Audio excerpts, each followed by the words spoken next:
Welcome to Sports News. Team Rivers have emerged champions of the 5th National Female Cricket Championship by beating Team FCT in a keenly contested game played at the Abuja National Stadium. In the third place game also played at the same venue, Team Anambra outplayed Team Kaduna to clinch the third position, while Team Ogun finished 5th. Sponsor of the championship, Mr. John Abebe, and the president of the Nigeria Cricket Federation, Emeka Onyema, expressed satisfaction with the performance of the teams, saying female cricket is taking its pride of place in Nigeria. We don't talk about how much it costs. We talk about how well whatever we put out has done. From what I've seen in the last 3 weeks, it has done so well. I'm impressed with the management. The board has done very well. This was what we used to see many years ago when I was president, and I'm happy that such competitions are coming back again. See that the quality of the game has improved.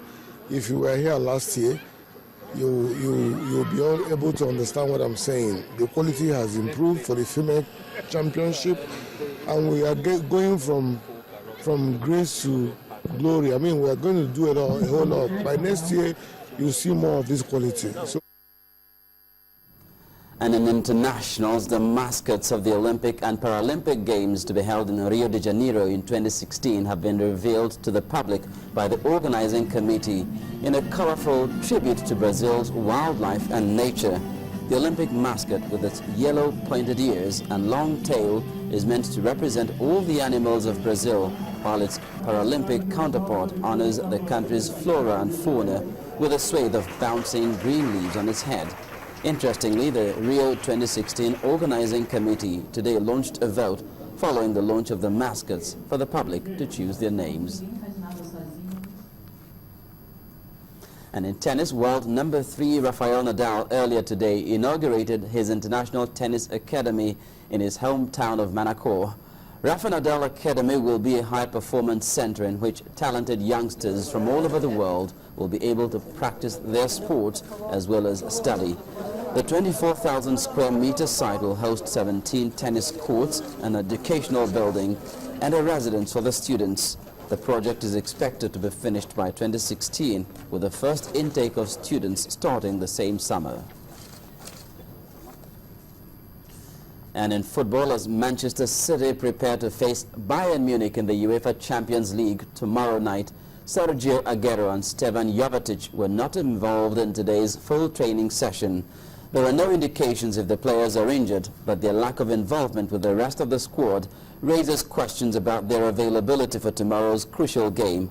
City manager Manuel Pellegrini says his side will play their game, while playing down reports that Bayern will field a weakened side in the clash. No, I don't think so, because it's really that they have injury, but we also have important players out. We are not playing with Fernandinho, with Yaya, with Silva, with Seco, with Kolar. That's a lot of injury. But I think that big teams have a squad, and they have another names, an important name also, that play very well. And I don't think that Bayern, because he's already qualified, he will play in the worst way they are doing what they are doing so far. So I am sure that we are going to have a very tough game tomorrow. Well, City do have everything to play for. And that's it on Sports News. It's back to you, Joma, with the rest of the news at 10.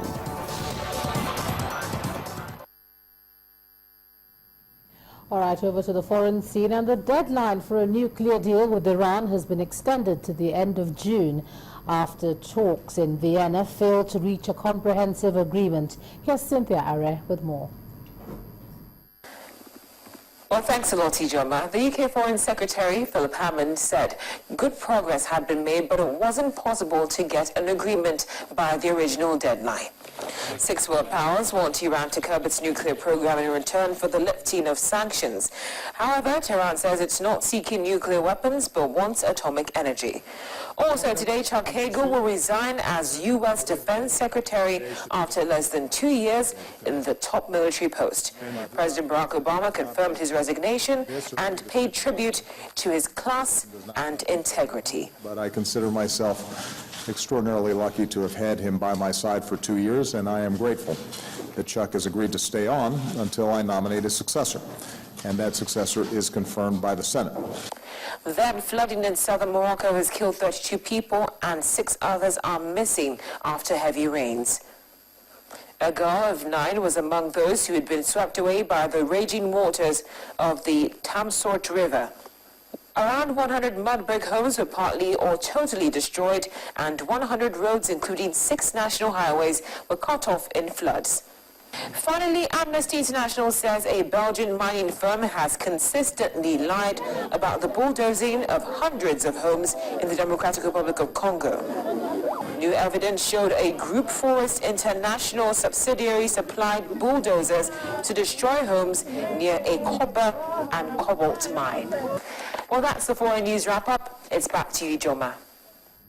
Thanks a lot, Cynthia. Now, a grand jury has reached a decision on whether to charge a Missouri police officer over the death of an unarmed black teenager. Michael Brown's family confirmed that the jury's decision is expected to be announced later.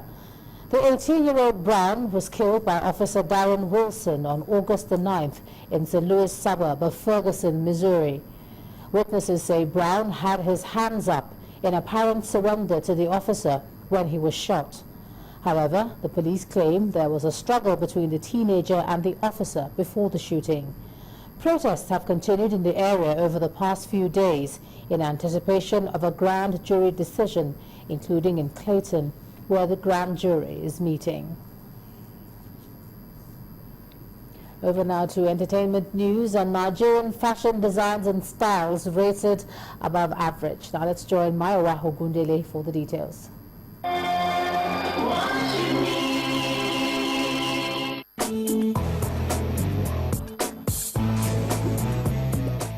On entertainment news tonight, internationally acclaimed Spanish designer Agatha Ruiz de la Prada has rated Nigerian fashion above average. The high-end fashion mogul was in the country for the finale of the Nigerian Fashion Week, but couldn't showcase any of her collections because of the closure of the airport warehouse, made her observation based on what she saw on the runway at the fashion show. Designs are wonderful. They don't have a lot of support. They need perhaps more technique, but the ideas are so incredible. And the 9th season of the Elite Corporate Concert went down with a bang in Lagos over the weekend.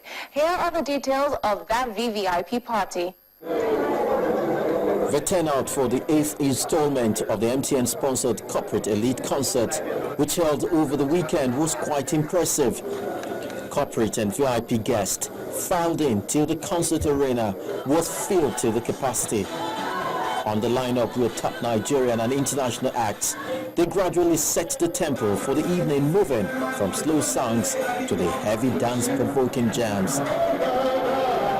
Sonorous singer Praise serenaded with warm lyrics.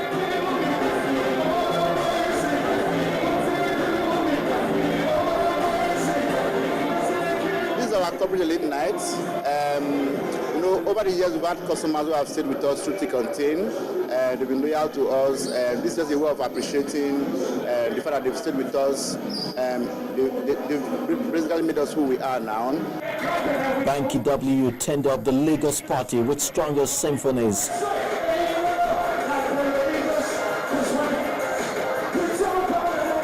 We are in our season of surprises.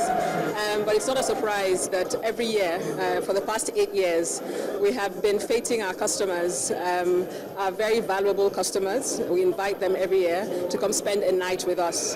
And that night is a musical night. The party heat up with the arrival of the Raving Maven crew.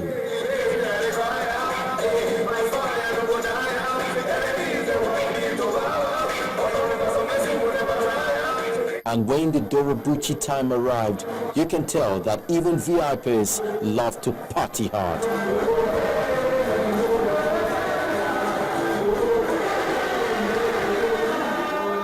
Fuji musician Pasuma has released the official visual interpretation of his track with Maven Records songstress Tiwa Savage.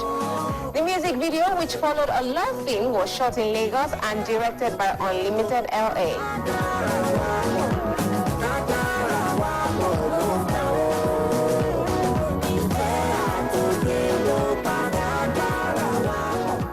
And those are the top stories on entertainment. Let's head back for the main news.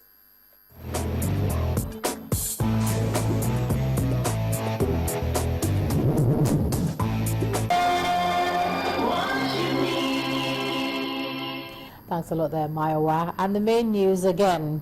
Members of the Lake Chad Basin Commission have agreed to source for 2 billion naira to establish a joint force to fight Boko Haram. The Commission's Executive Secretary told Chiefs of Defense Staff from member states in Abuja that the amount will fund requirements of small equipment and troops' welfare. Well, that's the news at 10 tonight. Thanks so much for staying with us. I'm Ijoma Onyato. You have a great night.